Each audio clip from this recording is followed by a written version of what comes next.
over here. You know what I'm saying? He got a little took us to Sesame little Street. Carter. Do you know what Warpath means?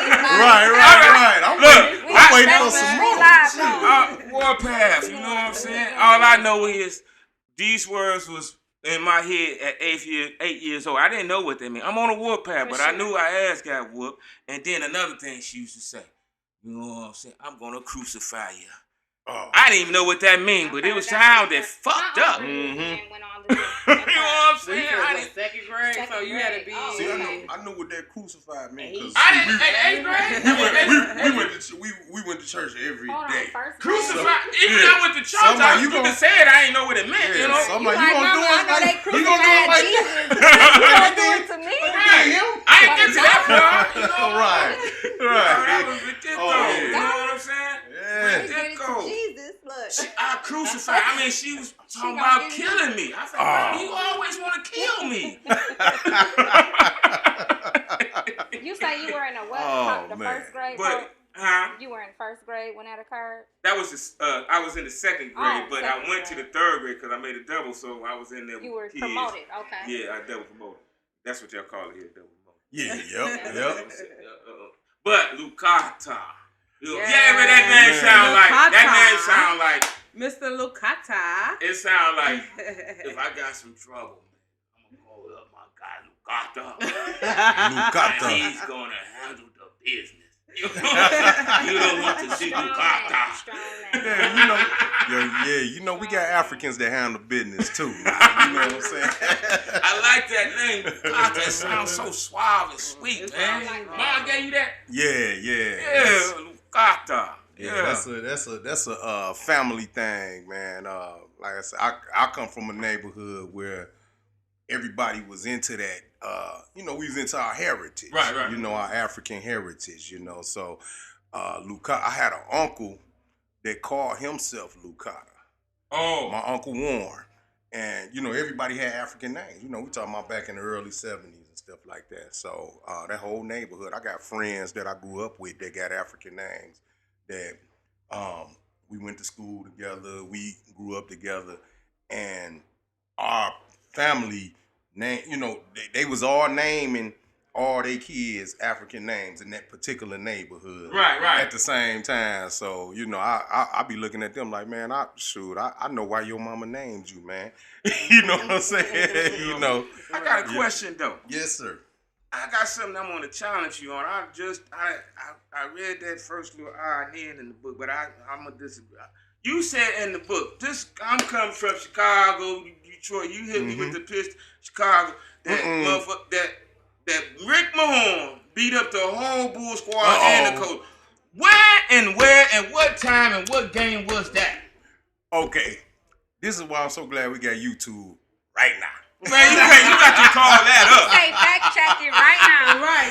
Okay, so that didn't happen. I ain't seen that. I don't watch every game. Let me break this down. My main Mellow Pope. This is my main Mellow. I love this Chi-Town soul right here. This is my brother. We go way back. Mm-hmm. Now, back in the days, Bad Boys, I watched every game. Okay, when they was going at it. Yeah. Okay. Jordan couldn't get over the hump. No, that's when Jordan, man. That when Jordan was he was a human. He wasn't a superhuman yet. And Jordan went to the hole. I'm looking at it in my head right now. Jordan went baseline, and he did one of them. That reverse he always do. Mm-hmm. And Mahorn slammed him down. You know how they did back in the 80s. Yeah, slammed him down. Boys. And Oakley came over there. What big Oakley do? Oakley went over there and put the chokers on Mahorn. Oh. And Mahorn put the chokers on Oakley. You know how they used to do back then. Mm-hmm. And next thing you know, everybody started coming over. The whole Bulls, the whole Pistons. Rodman, Pippen, Lambeer, all that stuff. I didn't see the coach. What coach was it? Phil Jackson? No, Doug Collins. Phil Jackson wasn't with it. Phil Jackson didn't come until I think the next year. But Mahorn slammed Doug Collins on the scoring table. Seen that. Oh yeah, no. Man, we gotta go back. Oh no! Look, when this over, hey, somebody pull that up. Anybody, we need a fact check. No,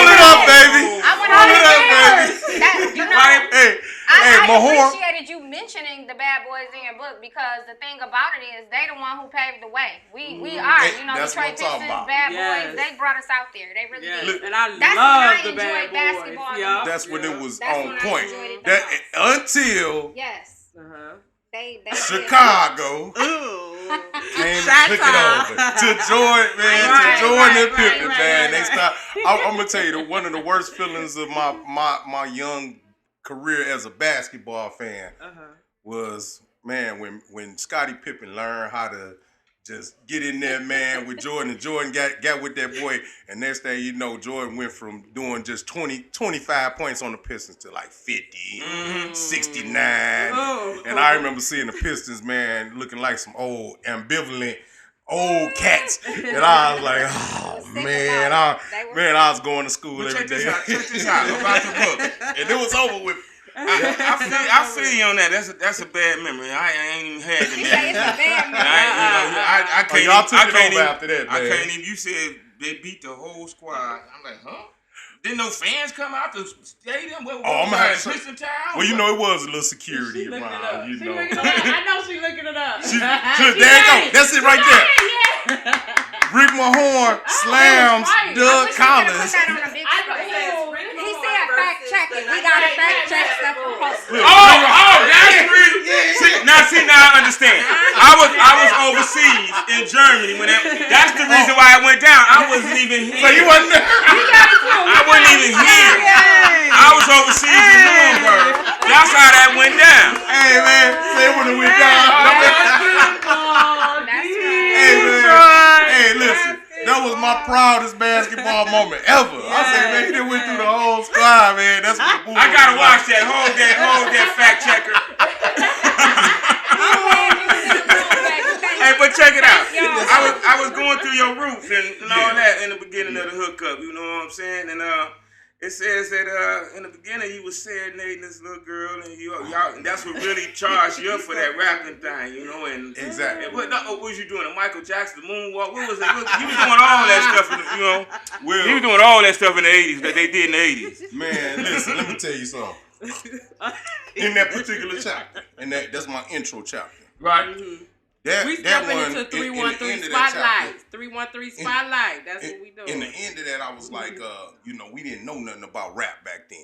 You know, only thing we knew about was Michael Jackson and Prince and break dancing and all that kind of stuff, pop locking.